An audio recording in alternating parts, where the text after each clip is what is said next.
اکرم صلی اللہ علیہ وآلہ وسلم کا ارشاد ہے، تمام اعمال کا دار و مدار نیت پر ہے، اور ہر عمل کا نتیجہ ہر انسان کو اس کی نیت کے مطابق ہی ملے گا۔ بس جس کی ہجرت دولت دنیا حاصل کرنے کے لیے ہو یا کسی عورت سے شادی کی غرض سے ہو، بس اس کی ہجرت انہی چیزوں کے لیے ہوگی جن کے حاصل کرنے کی نیت سے اس نے ہجرت کی۔ صحیح بخاری حدیث نمبر 1۔ حضور اکرم صلی اللہ علیہ وآلہ وسلم نے فرمایا کہ وحی نازل ہوتے وقت کبھی مجھ کو گھنٹی کی سی آواز محسوس ہوتی ہے، اور وحی کی یہ کیفیت مجھ پر بہت شاق گزرتی ہے۔ جب یہ کیفیت ختم ہوتی ہے تو میرے دل و دماغ پر اس فرشتے کے ذریعے نازل شدہ وحی محفوظ ہو جاتی ہے، اور کسی وقت ایسا ہوتا ہے کہ فرشتہ بشکل انسان میرے پاس آتا ہے اور مجھ سے کلام کرتا ہے، بس میں اس کا کہا ہوا یاد رکھ لیتا ہوں۔ صحیح بخاری حدیث نمبر 2۔ حضرت صلی اللہ علیہ وآلہ وسلم پر وحی کا ابتدائی دور اچھے سچے پاکیزہ خوابوں سے شروع ہوا۔ آپ خواب میں جو کچھ دیکھتے وہ صبح کی روشنی کی طرح صحیح اور سچا ثابت ہوتا۔ پھر من جانب قدرت آپ تنہائی پسند ہو گئے، اور آپ نے غار حرا میں خلوت نشینی اختیار فرمائی، اور کئی دن اور رات وہاں مسلسل عبادت اور یاد الہی و ذکر میں مشغول رہنے لگے۔ جب تک گھر آنے کو دل نہ چاہتا توشہ ہمراہ لیے ہوئے وہاں رہتے۔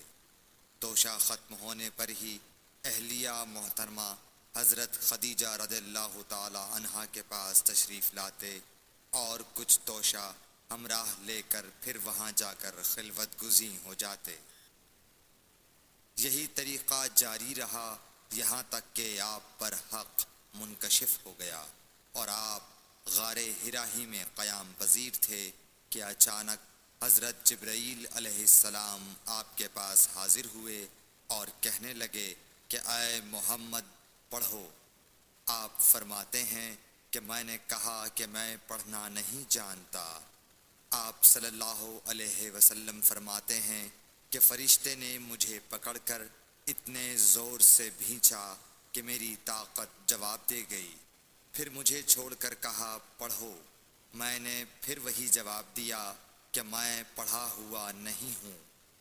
اس فرشتے نے مجھ کو نہایت ہی زور سے بھینچا کہ مجھ کو سخت تکلیف محسوس ہوئی، پھر اس نے کہا کہ پڑھ۔ میں نے کہا میں پڑھا ہوا نہیں ہوں۔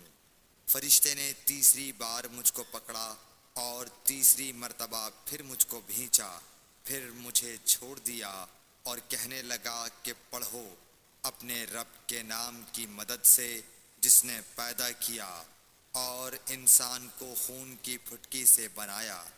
پڑھو اور آپ کا رب بہت ہی مہربانیاں کرنے والا ہے۔ بس یہی آیتیں آپ حضرت جبرائیل علیہ السلام سے سن کر اس حال میں غار حرا سے واپس ہوئے کہ آپ کا دل اس انوکھے واقعے سے کانپ رہا تھا۔ آپ حضرت خدیجہ کے ہاں تشریف لائے اور فرمایا کہ مجھے کمبل اوڑھا دو، مجھے کمبل اوڑھا دو۔ لوگوں نے آپ کو کمبل اوڑھا دیا۔ جب آپ کا ڈر جاتا رہا تو آپ نے اپنی زوجہ محترمہ حضرت خدیجہ رضی اللہ تعالی عنہا کو تفصیل کے ساتھ یہ واقعہ سنایا، اور فرمانے لگے کہ مجھ کو اب اپنی جان کا خوف ہو گیا ہے۔ آپ کی اہلیہ محترمہ حضرت خدیجہ رضی اللہ تعالی عنہا نے آپ کی ڈھارس بندھائی اور کہا کہ آپ کا خیال صحیح نہیں ہے۔ اللہ کی قسم آپ کو اللہ کبھی رسوا نہیں کرے گا۔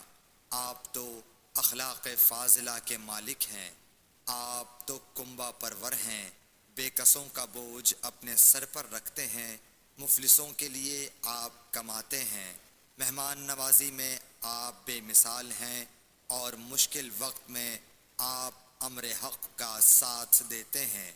ایسے اوصاف حسنہ والا انسان یوں بے وقت ذلت و خواری کی موت نہیں پا سکتا۔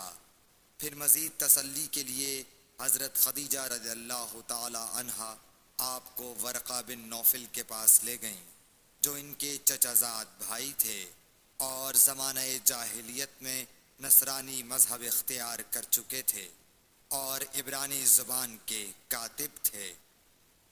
چنانچہ انجیل کو بھی حسب منشاء خداوندی عبرانی زبان میں لکھا کرتے تھے۔ انجیل سریانی زبان میں نازل ہوئی تھی، پھر اس کا ترجمہ عبرانی زبان میں ہوا۔ ورقہ اسی کو لکھتے تھے۔ وہ بہت بوڑھے ہو گئے تھے، یہاں تک کہ ان کی بینائی بھی رخصت ہو چکی تھی۔ حضرت خدیجہ رضی اللہ تعالی عنہا نے ان کے سامنے آپ کے حالات بیان کیے اور کہا کہ اے چچا زاد بھائی، اپنے بھتیجے محمد صلی اللہ علیہ وسلم کی زبانی ذرا ان کی کیفیت سن لیجئے۔ وہ بولے کہ بھتیجے، آپ نے جو کچھ دیکھا ہے اس کی تفصیل سناؤ۔ چنانچہ آپ صلی اللہ علیہ وآلہ وسلم نے از اول تا آخر پورا واقعہ سنایا، جسے سن کر ورقہ بے اختیار ہو کر بول اٹھے کہ یہ تو وہی ناموس معزز رازدان فرشتہ ہے جسے اللہ نے حضرت موسیٰ علیہ السلام پر وحی دے کر بھیجا تھا۔ کاش میں آپ کے اس عہد نبوت کے شروع ہونے پر جواں عمر ہوتا، کاش میں اس وقت تک زندہ رہتا جب کہ آپ کی قوم آپ کو اس شہر سے نکال دے گی۔ رسول کریم صلی اللہ علیہ وآلہ وسلم نے یہ سن کر تعجب سے پوچھا کہ کیا وہ لوگ مجھ کو نکال دیں گے، حالانکہ میں تو ان میں صادق و امین و مقبول ہوں۔ ورقہ بولا، ہاں یہ سب کچھ سچ ہے، مگر جو شخص بھی آپ کی طرح امر حق لے کر آیا، لوگ اس کے دشمن ہی ہو گئے ہیں۔ اگر مجھے آپ کی نبوت کا وہ زمانہ مل جائے تو میں آپ کی پوری مدد کروں گا۔ مگر ورقہ کچھ دنوں کے بعد انتقال کر گئے، پھر کچھ عرصے تک وحی کی آمد موقوف رہی۔ صحیح بخاری حدیث نمبر 3۔ حضور اکرم صلی اللہ علیہ وآلہ وسلم نے وحی کے رک جانے کے زمانے کے حالات بیان فرماتے ہوئے کہا کہ ایک روز میں چلا جا رہا تھا کہ اچانک میں نے آسمان کی طرف ایک آواز سنی اور میں نے اپنا سر آسمان کی طرف اٹھایا۔ کیا دیکھتا ہوں کہ وہی فرشتہ جو میرے پاس غار حرا میں آیا تھا، وہ آسمان و زمین کے بیچ میں ایک کرسی پر بیٹھا ہوا ہے۔ میں اس سے ڈر گیا اور گھر آنے پر میں نے پھر کمبل اوڑھنے کی خواہش ظاہر کی۔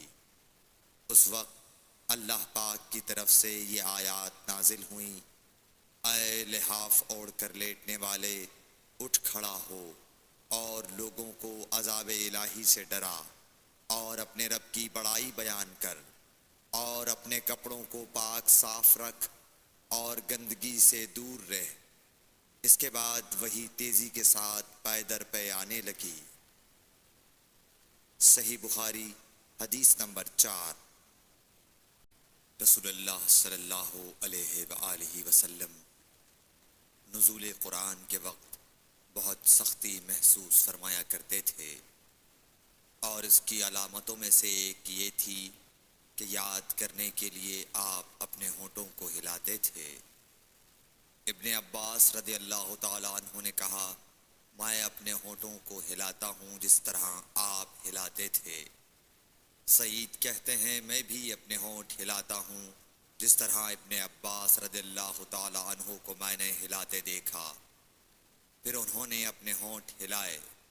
ابن عباس رضی اللہ تعالیٰ عنہ نے کہا، پھر یہ آیت اتری کہ اے محمد، قرآن کو جلد جلد یاد کرنے کے لیے اپنی زبان نہ ہلاؤ، اس کا جمع کر دینا اور پڑھا دینا ہمارا ذمہ ہے۔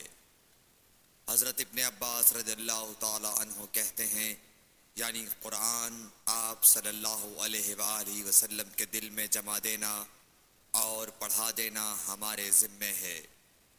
پھر جب ہم پڑھ چکے تو اس پڑھے ہوئے کی اتباع کرو۔ ابن عباس رضی اللہ تعالی عنہ فرماتے ہیں، اس کا مطلب یہ ہے آپ اس کو خاموشی کے ساتھ سنتے رہو، اس کے بعد مطلب سمجھا دینا ہمارے ذمے ہے، پھر یقیناً یہ ہماری ذمہ داری ہے کہ آپ اس کو پڑھو، یعنی اس کو محفوظ کر سکو۔ چنانچہ اس کے بعد جب آپ کے پاس حضرت جبرائیل علیہ السلام وحی لے کر آتے تو آپ توجہ سے سنتے، جب وہ چلے جاتے تو رسول اللہ صلی اللہ علیہ وسلم اس وحی کو اس طرح پڑھتے جس طرح حضرت جبرائیل علیہ السلام نے اسے پڑھا تھا۔ صحیح بخاری حدیث نمبر 5۔